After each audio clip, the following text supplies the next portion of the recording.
ജോലി ചെയ്യാൻ തുടങ്ങിയിട്ട് ഇപ്പോൾ 5 ഇയേഴ്സിന്റെ മേലെയായിട്ടുണ്ട്. നേഴ്സായിട്ടാണ് ജോലി ചെയ്യുന്നത്. അതായത് +2 കഴിഞ്ഞിരിക്കുന്ന പിള്ളേരെ ഏറ്റവും കൂടുതൽ ഇവിടെ ഹൗസ് ബിൽഡിംഗ് ചെയ്യാൻ വേണ്ടി വരാനായിട്ട് എക്സ്പെക്ട് ചെയ്യുന്നത് കുറെ കാര്യങ്ങൾ. പ്രത്യേകിച്ച് ഏജൻസികൾ പറഞ്ഞ കുറെ വർണ്ണവാക്കുകൾ ഉണ്ട്. ലൈക്ക് നമുക്ക് 1 ലക്ഷം രൂപ സ്റ്റൈഫൻ കിട്ടും. പിന്നെ അതേപോലെ ഏജൻസി വേറെ കാര്യം പറയും, ഈ സർട്ടിഫിക്കറ്റ് നമുക്ക് ട്രാൻസ്ലേറ്റ് ചെയ്തിട്ടുണ്ടെങ്കിൽ വേറെ വല്ല കൺട്രിയിലും പോയി നമുക്ക് പണിയെടുക്കാം, പ്രോപ്പർ നേഴ്സായിട്ട് പണിയെടുക്കാൻ പറ്റും, അതേപോലെ തന്നെ ഡോക്ടർ ആവാൻ പറ്റും. അങ്ങനെ പല പല കാര്യങ്ങളും ഇങ്ങനെ പിള്ളേർ കുറെ എക്സ്പെക്ടേഷൻ വെച്ചിട്ട് ജർമ്മനിലേക്ക് കയറി വരുന്നുണ്ട്. അപ്പോൾ അവരുടെ അടുത്ത് ടീമിന് എന്താണ് പറയാനുള്ളത്? സ്റ്റൈഫൻഡ് കിട്ടുമെന്ന് പറയുന്നത് അത് വളരെ റൈറ്റ് ആയിട്ടുള്ള കാര്യമാണ്. എന്ന് വെച്ചാൽ ഫസ്റ്റ് ഇയർ വരുമ്പോൾ തന്നെ ഓൾമോസ്റ്റ് 1200 യൂറോകളാണ് ഇവരുടെ സ്റ്റൈഫൻഡ്. ഇതിന്റെ അകത്ത് ഇവരുടെ അക്കോമഡേഷൻ അതെല്ലാം പോയിട്ട് അത്യാവശ്യം നല്ലൊരു എമൗണ്ട് ഇവിടെയുള്ള പിള്ളേർ സേവ് ചെയ്യുന്നുണ്ട്. അതൊരു റിയാലിറ്റിയാണ്. പക്ഷേ ഇതിന്റെ അകത്ത് ഒരുപാട് ലിമിറ്റേഷൻസ് ഉണ്ട്. ഇപ്പോൾ നമ്മുടെ കൂടെ തന്നെ നാട്ടിൽ നിന്ന് എഞ്ചിനീയറിംഗോ അല്ലെങ്കിൽ മെഡിസിൻ ഒക്കെ കഴിഞ്ഞ് വരുന്നവർ മേടിക്കുന്ന ഒരു സാലറിയും ഒരു നോർമൽ നേഴ്സ് വാങ്ങുന്ന സാലറി റേഞ്ചും ഭയങ്കര ഡിഫറൻസ് ആണ്. അതിലോട്ട് ഒരു നേഴ്സിന് എത്തിച്ചേരാൻ വർഷങ്ങളുടെ എക്സ്പീരിയൻസ് ആണ്.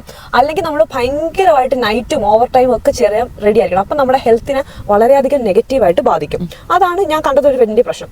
പിന്നെ പറയുന്ന ഈ വൈറ്റർ ആയിട്ടുള്ള എൻവിക്കലും അല്ലെങ്കിൽ ഈ ഡോക്ടർ ആവാൻ പറ്റുന്നത് ഇവിടെ നഴ്സിംഗ് എടുക്കുന്ന പറഞ്ഞാൽ house building it's just and diploma. 9ാം ക്ലാസ് 10ാം ക്ലാസ് കഴിയുന്നവരാണ് എടുക്കുന്നത്. ഒരു +2 കഴിയുന്നവർ പോലും അല്ല. നമ്മുടെ നാട്ടിൽ അങ്ങനെ വരുന്നുണ്ടെങ്കിലും ഇവിടുത്തെ പിള്ളേരെല്ലാം 9, 10 കഴിഞ്ഞ പിള്ളേരാണ്.